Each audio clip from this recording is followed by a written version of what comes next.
Тебе приятно это говорить, да? Нравится?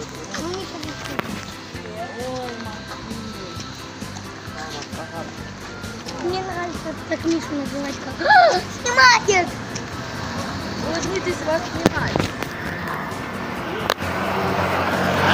Иди уже успокойся. Это просто сказали. Не удаляй. Они все поубивают друг друга, наверное, а потом я их обоих сразу. Удаляй.